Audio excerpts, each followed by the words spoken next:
It's time to say goodbye to Caleb Downs, at least according to Mel Kiper. Let's talk about it here in Below the Belt, which is sponsored by Academy Sports and Outdoors, as well as Window Nation. We got a new Mel Kiper mock draft. I'm curious, what is the general sentiment back there in the Dallas studios as I await y'all's arrival here in Indianapolis? What's the general sentiment back there in the studio on Mel Kiper at this point? I like Mel. I think Mel is probably, let's say if his fastball used to be 96, he's low 90s maybe now.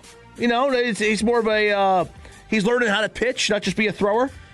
Aside from his Shador meltdown, I can't sit here and question his Cowboy credibility with what he's done recently. So when Mel Kiper mocks for the Cowboys, I have to pay attention. Do you listen to Mel Kiper more as an insider or as an analyst at this point? Ooh. A draft. Yeah, he's not an NFL insider by any stretch. But I think he's a draft analyst. For the Cowboys mock, I'm listening for insider. I agree. At this point, I think that Kiper at this point has largely become an insider. I don't think he's... at this stage, where else do you think he has like this similar reputation with other teams picking? I think he's got a handful of guys that it's not even specific teams. A lot of times it may be just a sense on league overall thinks this about this player, or make sure to work this guy in, or certain things like that. He's got relationships like that where I think that's where a lot of his rankings come from now, is more sort of the cultivation of some of the people that he talks to and some of the stuff that he does. I think that it's about half insider, half analyst at this point, whereas in the past he was just analyst and he wasn't on the inside. That was kind of his whole claim to fame initially. But we do have his first mock draft. Go ahead, Chop. From the 214, Mel is iconic and deserves Hall of Fame consideration. Did you ever think? Well, he's iconic for his field. Yeah, he's a legend. Should he be in the Pro Football Hall of Fame for... As a contributor? Yeah. I'd be okay with it, sure. Yeah, he completely spurred a whole subset of the NFL now in the way it gets covered. So I think as a contributor, he absolutely should be considered. All right, why are we saying goodbye to Caleb Downs? And I guess Sonny Stiles for that matter too. Because this isn't they're terrible, say goodbye to them, you don't want them. This is people are catching on too much. In Mel Kiper's latest mock draft, dropped 3 hours ago, according to ESPN, the number 1 overall pick, Fernando Mendoza, quarterback, Indiana. That one's kind of been basically penciled in at this point for the Raiders. But number 2, the New York Jets select Caleb Downs, safety, Ohio State. It says this would be the highest draft slot for a safety since, anybody want to guess, 1991? Team? That's too much Browns. of a giveaway. Eric Turner. Eric Turner, very good. You called it. Eric Turner, number 2 overall pick in 1991. He says Downs is worthy, though. He reads the offense so well, and then he has quickness, physicality, and ball skills to make plays both against the run and the pass, truly impact the defensive ceiling from the back end.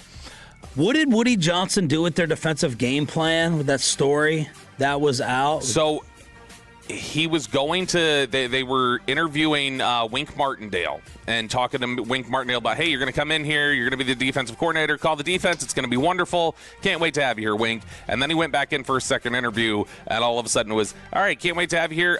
Aaron Glenn is calling the plays. I am calling the plays. You are not going to be calling the defense. And the word apparently was that in between the two meetings, Woody Johnson, as reported in a couple different outlets, that Woody Johnson had told Aaron Glenn, no, you are calling the plays. That's what's happening. You're going to call the defense. That's why you're here, is to run the defense. And that's how the Wink Martindale hire got flipped. So Woody Johnson, again, meddling to the extent that he does.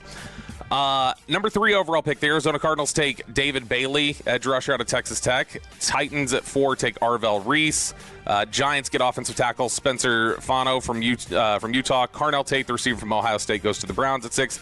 And then at 7, the Washington Commanders take linebacker Sonny Stiles from Ohio State. and they say this would be the 4th Ohio State player off the board, the most ever in the first 7 picks for one school per ESPN research. Stiles is getting a lot of love around the league right now, and he's going to be fun to watch at the combine if he works out. The former safety has real speed on a 6'4", 243-pound frame.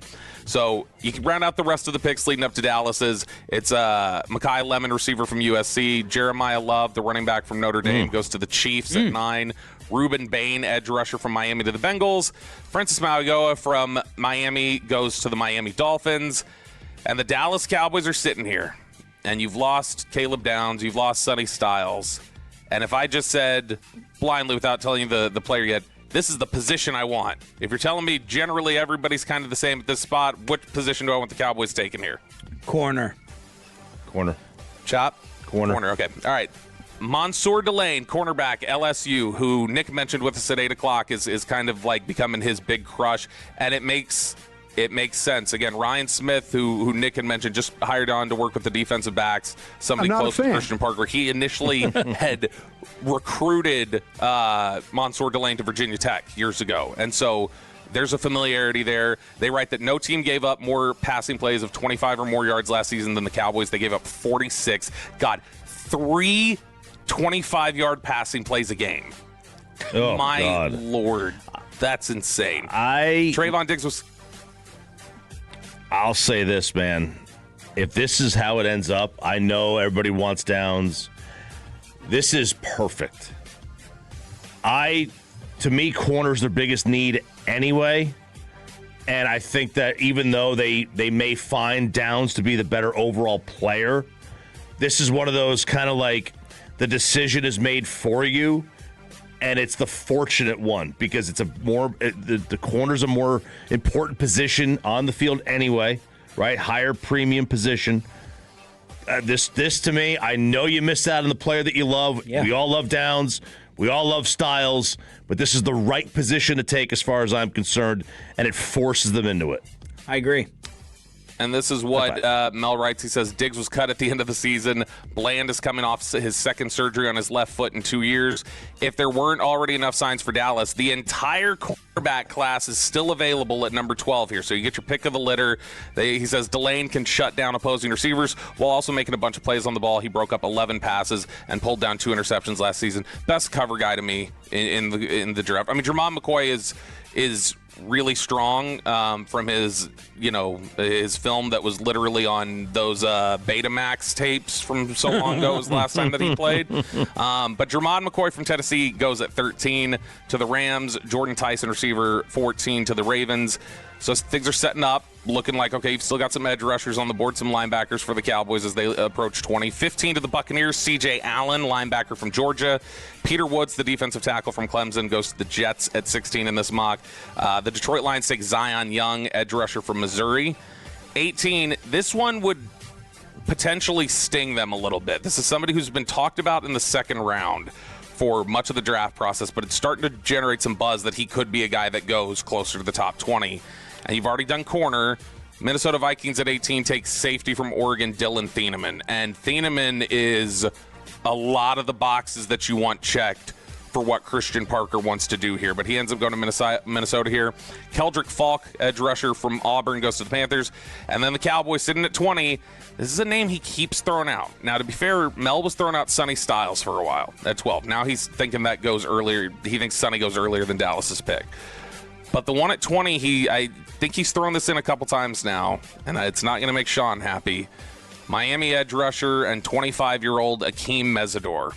And it says it's an all-defense first round for Dallas. First the cornerback, now the edge rusher. Of course, Mesidor wouldn't be a one-for-one replacement for Micah Parsons, who was sorely missed in Dallas last season. But with 12.5 sacks in the final season of a 6-year college career, Mesidor would at least jumpstart the pass rush and start to build that unit back up. Jadeveon Clowney was the lone Cowboys player to crack 6 sacks in 2025, and he's a free agent. Jerry Jones has to commit to using a premium pick on the edge, especially with one of the league's tighter cap situations. Well, he's clearly not talking to Jerry because Jerry would have told him their cap situation is just A-okay. But you come out of this with a new starting corner and a new starting edge rusher, and everybody's feeling better about the Cowboys at that point, right? Will there be any teams that let Mesidor fall to round 2 because of the age? Man, is that insane?